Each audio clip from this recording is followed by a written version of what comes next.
Oh, welcome to another summer lecture series at the Darren Freshwater Institute. Obviously, it's still virtual this year, with all things considered. We are very grateful to the NAP Fund for their continued support of the summer lecture series. Next week's lecture is The New LGA, What Motivated Us to Merge, and Our Strategy for the Enduring Protection of Lake George. The talk is by Jeff Killeen, Chair, Lake George Association, former chair of the Fund for Lake George, and Pete Menzies, Vice Chair, Lake George Association, former board president of the LGA. Tonight's lecture is Holy Ground for Generations, a history of the Paulist Fathers at Lake George from 1871 to 2021 by Reverend Frank Desiderio, CSP, Director of St. Mary's on the Lake, Lake George, New York. Dr. Frank Desiderio was ordained a Catholic priest in 1983. He currently serves on the presidential board of the Paulist Fathers. He spends his summers as director of St. Mary's of the Lake, the summer home of the Paulist Fathers. He's been coming to Lake George for the past 42 years. He served 20 years in Los Angeles, where he was a parish priest, director of Catholic campus ministry at UCLA, and a radio and television producer. As president of Paulist Productions, he executive produced more than 25 hours of television documentaries and movies. His credits include the ABC Paramount movie Judas, which aired on ABC television in 2004. His last film, The Big Question, a film about forgiveness, launched him into a new ministry of retreats on the theme of forgiveness and reconciliation. He also served as director of the Paulist Center in Boston. Reverend Frank holds a BA from the University of Maryland and an MA in theology from the Catholic University of America. He also earned a second master's degree from the Annenberg School at USC. He is a poet, and his poetry has appeared in various journals and magazines throughout the US and Canada. He is the author of Can You Let Go of a Grudge? Learn to Forgive and Get On with Your Life, which I think is great, from the Paulist Press in 2014. And with that, I give you Reverend Frank Desiderio. Frank? Thank you, David. It's a pleasure to be with you. I love Lake George. I love the Paulist Fathers, and I've really enjoyed digging into our history here at St. Mary's of the Lake. So we've been here, we've owned property since 1871, and that's where I want to start because, you know, it's 150 years, so it's a nice handle. This is an aerial shot of St. Mary's of the Lake. So I've divided our session together into kind of three chapters, three generations of the Paulist Fathers at St. Mary's of the Lake. So the first one will take us from 1871 to kind of the beginning of this century. But first, we should really talk about who are the Paulist Fathers. The Paulist Fathers were founded in 1858 by 5 men who were all converts to Catholicism. And so in the center there is Father Isaac Hecker, and Father Hecker is our principal founder. And then Father Hecker's looking at George Deschamps. Now, George Deschamps went to West Point. He was a classmate of Ulysses S. Grant. Below Father Deschamps is Father Clarence Walworth, a local boy. He's from Saratoga. We're going to talk a lot more about him. Across from Clarence Walworth is Father Francis Baker. Francis Baker died young. He died in 1865 during a pandemic, and he was kind of the emotional heart of the 5. Everybody liked Father Baker. Above Father Baker, we have Augustine Hewitt. Augustine Hewitt, started out as an Episcopalian, and like his confreres, they all converted to Catholicism. They all became Catholic priests. They banded together to form the Paulist Fathers in 1858 to replicate their experience for America. They wanted to share Catholicism with America because they believed Catholicism was the best way for a democratic, best religion to undergird a democratic republic. We could go on about that, but I won't. So they started in New York City in 1858. A little more about Father Hecker. As I said, he was a native of New York City. He grew up German parents. His mother was a Methodist. His father was a Lutheran. His father was a machinist on the Claremont, Robert Fulton's steamship that went up the Hudson River, the first steamship to go up the river. And Hecker was a spiritual seeker. He was very interested, first in politics. He and his brothers were very involved in what would today be called kind of the labor movement. He went away when he was 19 to Boston, and he studied with the Transcendentalist at Brook Farm, which was kind of a utopian community. And there he got to be friends with Ralph Waldo Emerson and Henry David Thoreau. Hecker read extensively from the library there. He studied many different religions, and he eventually decided to become a Catholic. So where I want to start is the Paulist first property at Lake George were the Harbor Islands. And so I want to tell you the story of the Harbor Islands, which we acquired from the state of New York, December 27th, 1871. That date is important because the islands would not be available to us on January 1 of 1872. So the window to buy them was small. Now, we think, the Paulist Fathers, since we had 5 founders, we say there are 5 islands. And so we named the islands after our founders. The most southern one, if you look on a map of Lake George, it'll say Eagle Island. We call it Baker. The one north of that is Hewitt, the one which has a cabin on it. The one north of that is Hecker Island, which has the chapel, which we're going to talk about. And then Deshaun is kind of a break off of Hecker Island. It's its own island. And then Walworth is really just kind of a rock, kind of to the northwest of Deshaun. Here's another view. The top picture kind of shows you Deshaun Island and how it is separated from Hecker. The bottom picture, so looking south, you see how Baker Island is separate from Hewitt Island. It's hard in the direct overhead shot to get that. So I just wanted you to see that. You probably are familiar with them if you're familiar with the lake. They're across from Hewlett's Landing. They're just south of Vickers Island, just north of the Mother Bunch Islands. So how did we get them? Well, Clarence Walworth, as I said, he was a local boy, son of Reuben Hyde Walworth, who was the last chancellor of New York State. The chancellor was basically like the Supreme Court justice, but his other job was approving all the judges for the state of New York. A very powerful position. You can understand why he was the last one. They didn't want anybody to have that much power. So his Reuben's son, Clarence Walworth, went to Union College, became a lawyer, and then he became a Catholic priest. He was a missionary with the Paulists. That meant he went around the United States preaching missions, basically Catholic revivals, inviting people to become Catholic. Walworth, one of the reasons I like him is both poets. He was a writer, and he advanced the cause of sainthood for Kateri Tekakwitha. He was the one who actually wrote the letter to the United States bishops suggesting that Kateri Tekakwitha, the Lily of the Mohawks, be made a Catholic saint, and today she is. He ended his life. He left the Paulist Fathers, in part because of poor health. But after he got better, he decided to stay close to home, close to his family. And he was pastor of St. Mary's Church, which is right downtown Albany near the state capitol. He was pastor there for 30 years. And so Father Walworth was politically well connected through his family and his parishioners.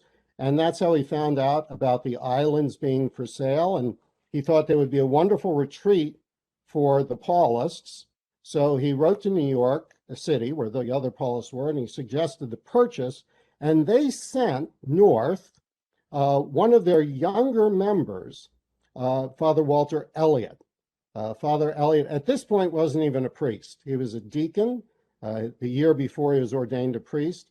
Father Elliot was a lawyer, like Walworth. He was a Union officer, served in the Civil War in the Ohio Infantry.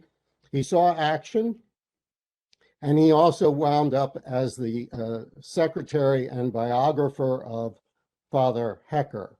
So Father Elliot came north in December of 1871. He took a train and then a stagecoach to get from New York City to Whitehall. And then remember, it's the dead of winter, so everything's frozen. So he took a sleigh over Lake Champlain to Ticonderoga because he had to meet the surveyors who had done the survey of the harbor islands. Now, they said it was too cold to go out on the lake, so they did the survey from the shore, which is why the survey that he brought with him is not terribly exact.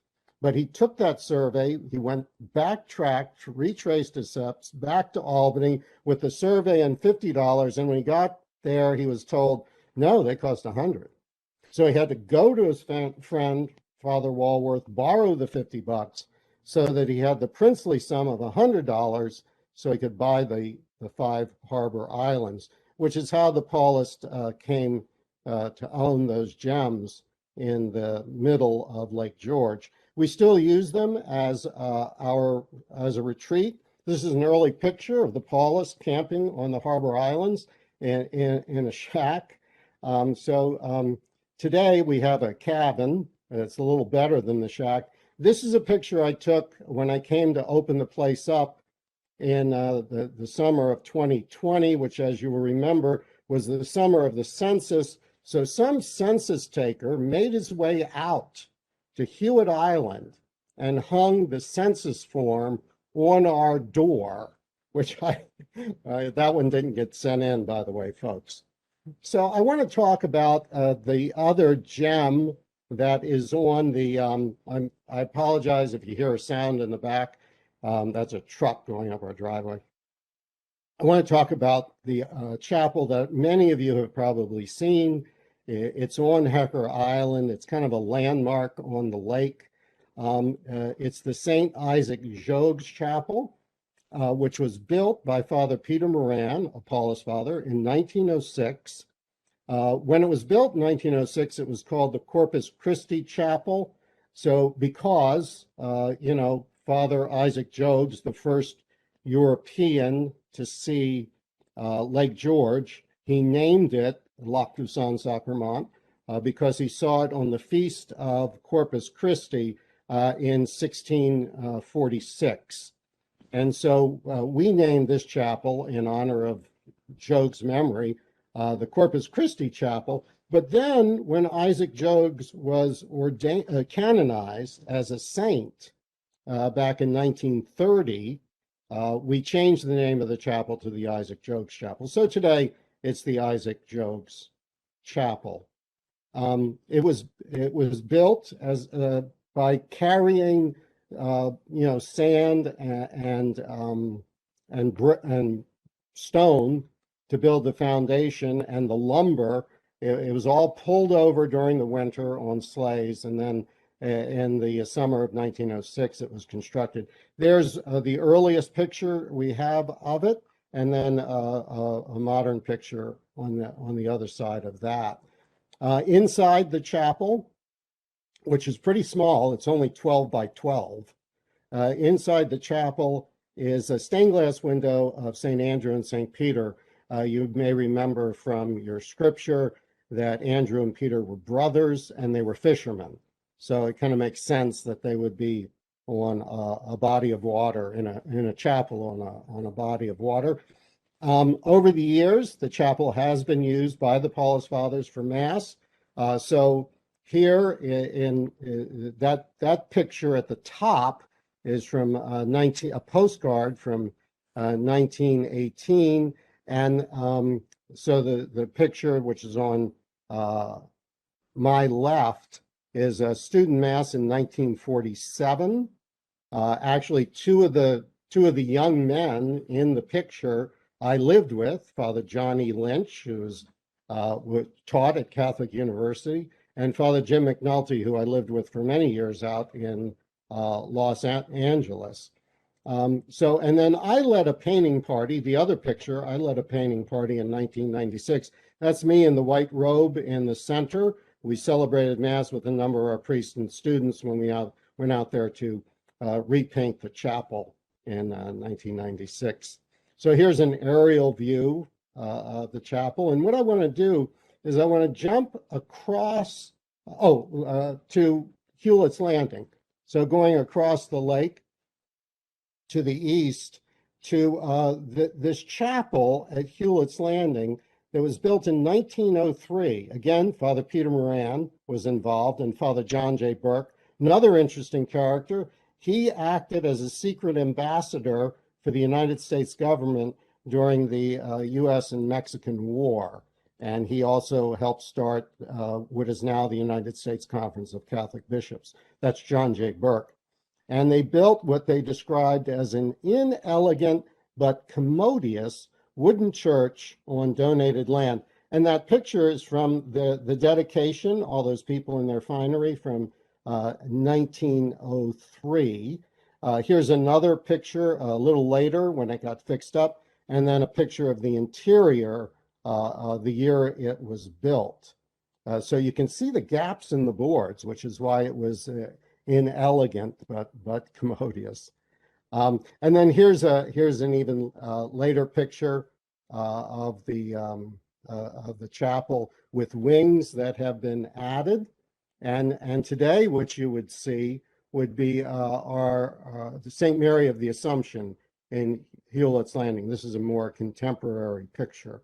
So now let's leave Hewlett's Landing and the Harbor Islands and head 18 miles south to St. Mary's of the Lake and get into our second property. So you remember I talked about Father Isaac Hecker, where we're going to dig into his history a little bit more. He converted to Catholicism in 1844. He became a Catholic priest in 1849. He founded the Paulists in 1858, and then he founded St. Mary's of the Lake in 1872. We started coming up in 1868, so really only 10 years after the founding of the Paulists, because these guys were scattered all over the United States throughout the year. They didn't see much of each other. They worked very hard. They traveled. They went all over the place, crossed the Rocky Mountains, went to San Francisco. They went to all over the United States. And so when they came back during the summer, they wanted to get together again. And they were fortunate enough to have a friend who had property at Lake George, and he invited them to come and use Lake George. So we're going to get into that in a second. Just to finish off this slide. So he founded St. Mary's of the Lake in 1872. That's when we took possession of the deed to the property. And then he built the priest's house in 1875. I'm going to talk about both of those.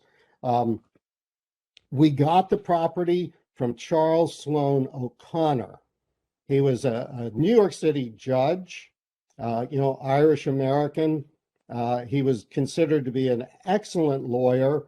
One of the things he was, for those of you who are historically minded, he was VP of the New York Historical Association, and he ran for president of the United States as a straight-out Democrat in 1872. 1872, the same year he donated 25 acres of land at Lake George to the Paulist Fathers.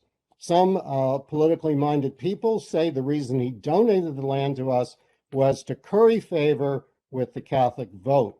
The Paulist Fathers were based in New York City, as was Charles Sloan O'Connor. Now, a few facts about Judge O'Connor. He was the senior counsel to Jefferson Davis in his trial for treason. He was appointed the U.S. District Attorney for the Southern District of New York. And in that capacity, he prosecuted Boss Tweed and the other members of the Tweed political organization. So he married Cornelia Livingston McCracken in 1854. He was her senior. It was said that it wasn't a particularly happy marriage. It was said that she didn't particularly like coming to Lake George. She was a socialite. She had inherited money from her first husband, who was kind of a merchant, but a wealthy merchant. And so she didn't particularly like coming up here. She wanted to stay in the city. That's the story that we've heard. And so that could be another reason why the judge decided to donate the land, which he had purchased from William Lockhart. You know Lockhart Mountain Road. Well, Lockhart was the land speculator up here. So they donated the land in 1872, the first 25 acres, and the Paulists camped in tents on Judge O'Connor's property before the house was built. There's a picture of one of the tents. So they started coming up here and staying in tents as early as 1868. And then they built the house, which you will see pictures of in a minute. How did they build the house? Well, that's Father Searle in the Beretta, the black hat with the beard. And he, with Father Deshawn next to him, one of our founders. Father Searle was an astronomer and a mathematician. He was on the first faculty of the Catholic University of America as a professor of mathematics and astronomy, and he had a godmother in England, and when she died, she left him an inheritance. And Father Searle, being a good religious, turned the money over to Father Hecker, and Father Hecker used it to build the priest house. This picture, as you can see, the two priests with students from 1893 in front of the house that Father Hecker built. So we're going to take a look at that house. This is the front of the house soon after it was finished. You can see the statue of Mary and those two arched windows. Behind those arched windows is the chapel where the priests would celebrate Mass and pray. So we no longer use that as a chapel because we built another one, and you're going to hear that story in a minute. Here's just another picture.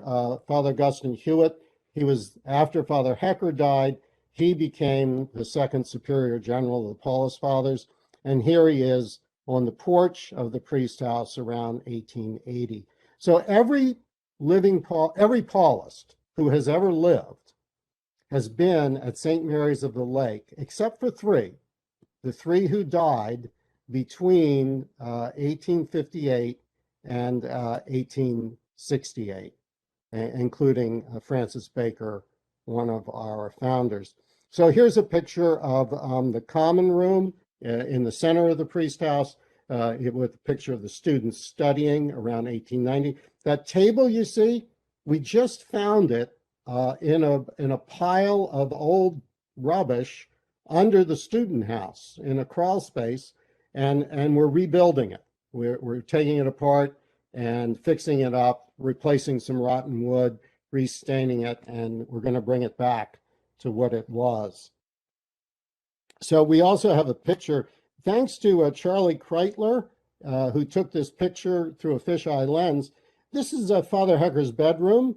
We've kept it kind of as a memorial to Father Hecker. So it's all period furniture. I mean, the bedspread's not period, the light is not period, but everything else would have been furniture that Father Hecker might have used. You can see not every bedroom has that fine woodwork in it.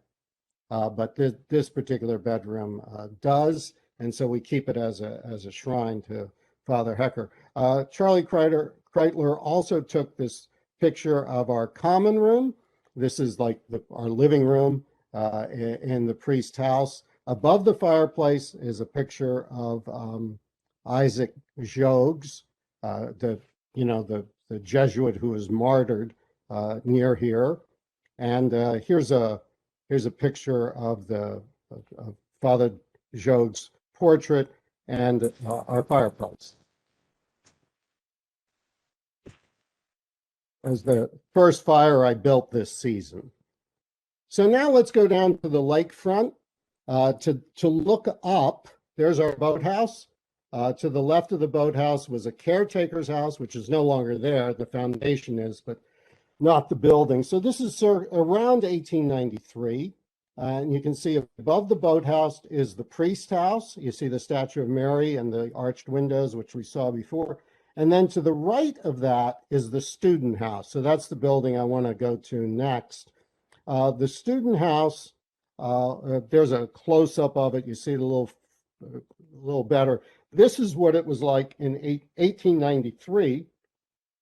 It was constructed from material, in part, like windows and doors, that were taken from a wooden church on the corner of 60th and Columbus Avenue in New York City. That was the original church the Paulist Fathers built starting 1858.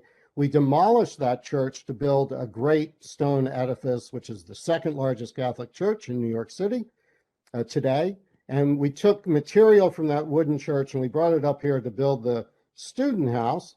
So it's the wing from the porch over to like towards the Mary statue. That's the 1890 wing. And then from the porch going south is the 1930 wing. So in 1930, we had an influx of students, and in that era after the First World War, there were just more guys joining. And there were times when there were 90 Paulist students living up here in this house. Sometimes they would be in shifts. Sometimes some of the guys were up here all summer. Of course, we don't have those numbers anymore.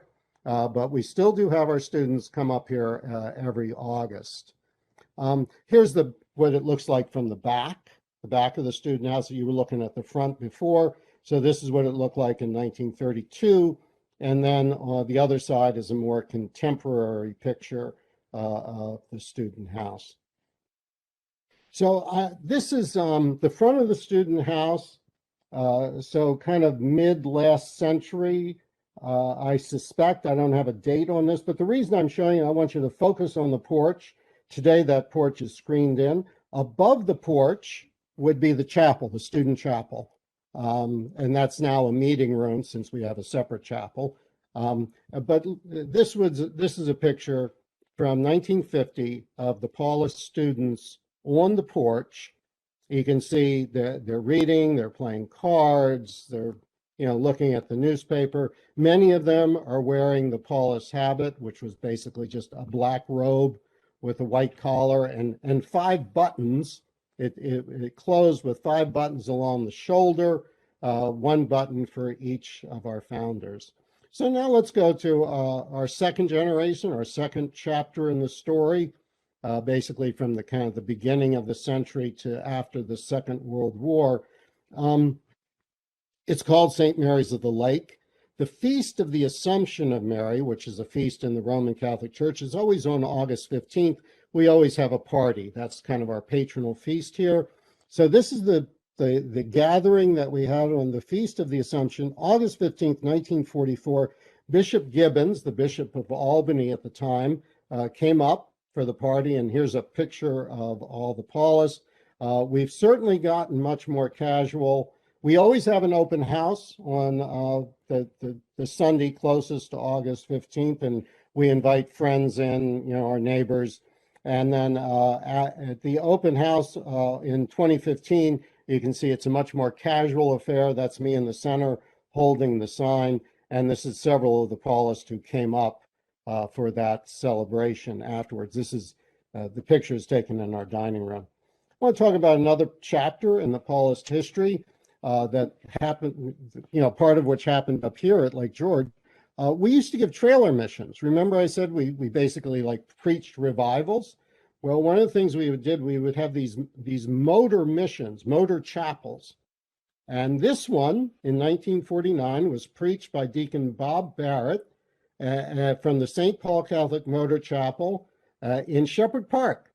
So right there in the center of Lake George, if you could see what he's looking at, it would be the hillside with all kinds of people sitting there listening to him. Over On the other shore of the lake is the Paulist Fathers boathouse, St. Mary's of the Lake boathouse behind him. So these trailer missions were used from through the 1950s and 1960s. One of them was donated to the Paulist Fathers by the movie star Loretta Young. Loretta Young was a Catholic. She knew the Paulists in Los Angeles, and she took the trailer that she used on the set of one of her movies and donated it to the Paulist Fathers to become one of our mobile chapels, which would go around the country. And what they would do is they would show the silent film King of Kings, and then they would preach a mission after the movie. So here we are back at our boathouse and our dock, and I want to talk about that. That's an important place for us here at St. Mary's of the Lake. It's where we swim, where we go boating from. So this is a picture of the boathouse from 1957. Here's some guys from 1943 using the dock. I mean, you know, this is especially in the warmer months, July and August. You guys go down there to go swimming. I love to swim off of this dock. My favorite time to go is kind of around 4 o'clock after I've gotten all sweaty from working up here. I can go down there and jump in the lake. It is a boathouse as well as a swimming dock. Here's an old picture of it. That tower isn't there anymore. The platform for the tower is there, but the tower blew down in a storm. That's one of our old boats, the St. Paul. We're going to see that again in just a couple of minutes. So here's a contemporary picture of the boathouse with the student house above it. This is pretty much what you would see going by today. I'm sure many of you have. This is what you see from the village or what you see as you approach. It's all this undeveloped shoreline. And that's what they make a big deal out of that on the Minnehaha tour, how there's all this, this is what it would have looked like, you know, before the settlers came, because it is the largest piece of undeveloped shoreline in the kind of southern basin of the lake. So here we are back again, an old picture of the boathouse looking up at the priest house and the student house. And what I want to talk about now is our boats. This is the first picture I could find of one of the Paulist boats. This is a sailboat called the St. Paul from 1888. This boat would have been used to bring students from St. Mary's of the Lake 18 miles up the lake to camp on our islands. And typically what they would do is they would go up there for a week. You know, they would have mass here on Sunday, and then they would go up to camp for a week. They would come back to have mass back here on Sunday, and then another group would take the boat and go up and go camping for a week. So that's the St. Paul. This one is really interesting. I don't know much about it. I can't date the picture. You know, my guess would be maybe the 1920s or 30s. This boat was called the San Pedro. I just love this picture. The boat captain is so intense, and just the machinery of it all.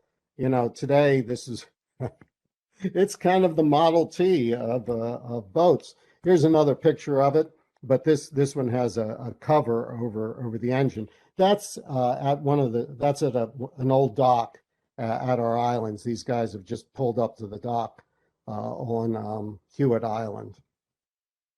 One of our other boats going forward, post-World War II, this was U.S. military surplus, the St. Paul. I think the Polish lore is that it was some sort of a troop transport, you know, maybe to bring guys from land out to a ship, but you can see how big it is. And this is what they used to get up to the island so they could go camping, you know, in the 1950s and 60s. And here's another picture of the interior. You see how many guys are on it. And so the picture to the right is taken at the same period. You can see the guy in the straw hat with the accordion in both pictures. So this is them heading up to have a good time on our islands. This is a boat I remember, the Epikaya. It was a sailboat that was here when I first came I think my first summer here was 1979. Epikeia is a Greek term, and it's from moral theology. And it basically means you interpret the law giving the benefit of the doubt to the subject of the law. I'm sure a moral theologian could probably explain it better, but our guys who were studying moral theology thought that epikeia was an important concept, so they named our sailboat after it. And then this is the other boat that I remember when I first got up here. It's a Chris Craft with a lot of teak. So in the 1980s, we got rid of it because it just cost too much to maintain. But I love that boat. This was a great old lake boat. And it's too bad. I'm sure we would love to have it back. You can imagine in all of these years that I've talked about, all of these boats that I've, and there are more, these are just the ones I have pictures of that are interesting. There were times when Paulists were not such great boat drivers, or they got caught in a storm, or they were coming back too late at night, and they would get into an accident. And some of them were kind of dangerous. And so here, what you're seeing on the left is a rope with a bunch of propellers that were all broken because the boat went up on the rocks. It crashed. So a couple of years ago, a woman who comes to Mass here at St. Mary's of the Lake is a stained glass artist, Patrice Schelken, and I commissioned her to do a stained glass of St. Paul of the Shipwreck. She did a great job, and that stained glass window is in our common room. Behind those propellers, you can just see the stained glass window. So when you look out that window, you see the propellers and you see the stained glass of St. Paul the Shipwreck. The story of St. Paul the Shipwreck you can find at the end of the Acts of the Apostles. I think it's chapters 27 and 28 tell the story of St. Paul being shipwrecked on the island of Malta. So it's this one is in memorial of all the shipwrecks of the Paulists on Lake George. So now let's look at another building that's at St. Mary's of the Lake, our chapel. This is the one that most people would know when they come on the property because this is where they're headed. This is, this is the spiritual heart of St. Mary's of the Lake. It was built in 1954 because we had so many guys coming up here, we needed a bigger space. So it holds about 150 people. And this is the dedication. Bishop Scully was the Bishop of Albany in 1954. So I think he's in the center there. I can't be positive, but he would have been at the dedication of the chapel. And there's a row of Paulists kind of in procession to the chapel. One of the guys holding the candle closest to us, Father Jack Mulhall, who I worked with at Paulist Communications producing radio programs. That's a young picture of Jack. I was born in 1953. So this is the year after I was born. The chapel was dedicated. Here's another picture by Charlie Kreitler of the interior of our chapel today. This is a close-up of the sanctuary. That statue in the background is a statue of Father Hecker, our founder, carved by one of our priests, Father Frank Sabate, and it was carved from a solid black walnut log that was harvested from Father Ken McGuire's family farm in Ohio and then shipped here and used to create the statue of Father Hecker. Also, to my left, you'll see in the very corner that picture is Saint Kateri Tekakwitha, and it's actually an embroidery that Father Frank Sabate did. So Frank works in many different mediums, and he did a beautiful embroidery of Saint Kateri of the Lake. The model for it was a black and white photograph of a Seneca Indian maiden from 1903. Here's what the chapel looks like with people in it. This is what you would see if you were to come Sunday at 10 o'clock or, well, now we're doing, because of COVID, we've been doing Mass outdoors under a tent. We do an 8 a.m. Mass, usually in July and August, which is in the chapel. So here's a picture of the chapel as it looks today. So now we're going to go into the third chapter. So basically from kind of mid-century to now. And one of the things, so you may say, if you had 90 Paulist students up here, what do they do besides camp on the islands and read on the porch? Well, one of the things they did was they ran Sunday school, or basically vacation Bible school, in the 50s through the 70s at Sacred Heart Parish in Lake George and at St. Cecilia's in Warrensburg. Here's a picture, again, Father Jim McNulty, who I lived with in Los Angeles, with some of the kids from Sacred Heart in Lake George. Here's a picture. You may recognize the front lawn there at Sacred Heart, if you know the place. So this picture is from 1963. They would, they would instruct the kids in First Communion. They would do various activities. They would play softball. They would do, kind of scripture-related activities, and just in general have fun with the kids, pay attention to the kids. I've talked with people who would be in their 60s and 70s today who have very fond memories of the Paulist vacation school at Lake George. Now, today at St. Mary's of the Lake, early in the summer, before the students come up, before August, we do retreats. We do retreats for our own priests. There I am in the white suit. I don't know why I had a white suit, but I did. That's me with the curly black hair in the middle.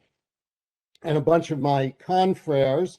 These are all guys I was in the seminary with. This was a kind of a retreat of the younger priests back when I was a young priest in 1989. And then the picture on the other side, Paulist associates, lay people from our various Paulist parishes around the country, people from Ohio and Boston and Los Angeles who came here for a retreat back in 2015. Here's another larger retreat that same summer that was led by Father Tom Gibbons, Father Jack Mulhall, the two gentlemen on the left, and then Father Stephen Bell, who's on the extreme right. The three of them led this retreat. These are people from California and Texas and all over different Paulist parishes around the United States. And we use it for Paulist meetings as well. That's me in the corner of the top picture in the lower right corner, and various meetings. There's a rug with one of our old logos on it, and the bottom picture. And then this past summer during the pandemic, this group of Mexican sisters, the Oblate Sisters of Jesus, they're from Mexico, but they serve in New York City. They couldn't get back to Mexico because of the pandemic, so they came up here for vacation for a week, and I built a big bonfire and they roasted marshmallows. And what better thing to do on summer vacation? There's one final building at St. Mary's of the Lake, which I want to point out but not go into detail. So that stained glass window, which you see backlit, is Our Lady of the Assumption, as you might have guessed, being at St. Mary's of the Lake. We kind of keep it lit up at night during the summer. And underneath that is the door to my office. And behind the window is the dining room. And behind that is the kitchen. And behind that is the laundry. So that's our big building that we use for lots of different things. Now, one other thing I want to point out before we start to close is the Mary Garden. So when you're driving down 9L and you look up at St. Mary's of the Lake, you're very likely to see the statue of the Blessed Virgin Mary, and you can also see it from the lake. And behind it is a garden, and it's planted with the traditional plants which are associated with the Blessed Virgin Mary.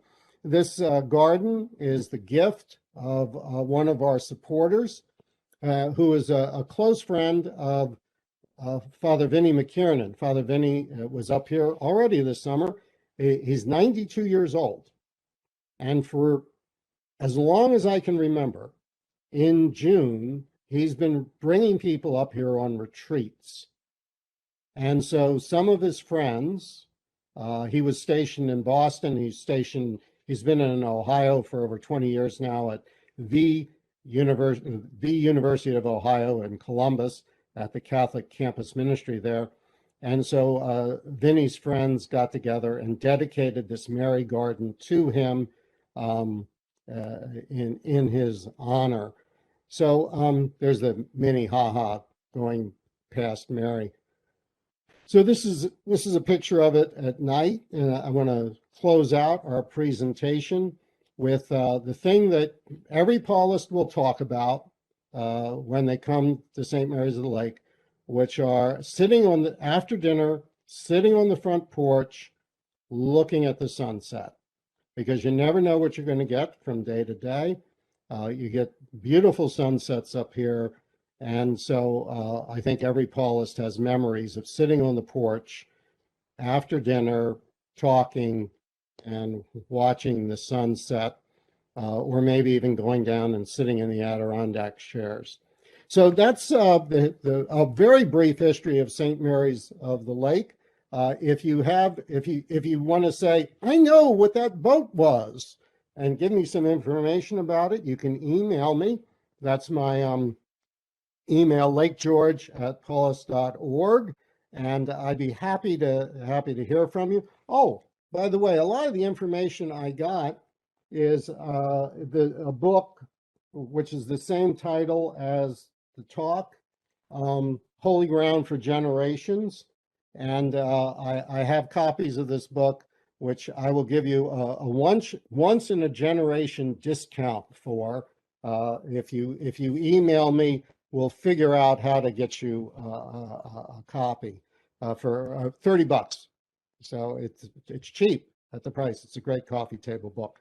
So David, I want to thank you for the invitation. I have great admiration for the work of the Darren Freshwater Institute and all the good things that IBM is doing through the Jefferson Project, and RPI is contributing so much, both in terms of intellectual property and manpower. It's a great thing that the Darren Freshwater Institute and all the other groups like the Lake George Fund to try and keep this precious resource of ours clean. So thanks for what you do too. Thank you, Frank. That was fascinating. So many great memories. I know the sailboat, one of the sailboats was donated by the Lake George Club. It's a rainbow, I believe. And when the Lake George Club changed their single class sailboats from rainbows to J22s and stars, a lot of the sailboats wound up at Camp Chingachgook, and I guess you got at least one. I really love the history of the Harbor Islands. A lot of people call the gut over between Clay Island and Homer Point Needle's Eye, but it's really the gut. The real Needle's Eye is up at the Harbor Islands, between your two islands, and it's pretty exhilarating to go through there and just see how narrow it is. And that was great, Frank. I'd love to come by and have a tour someday if that's possible, and maybe I can scare up $30 to get a book. Sure thing.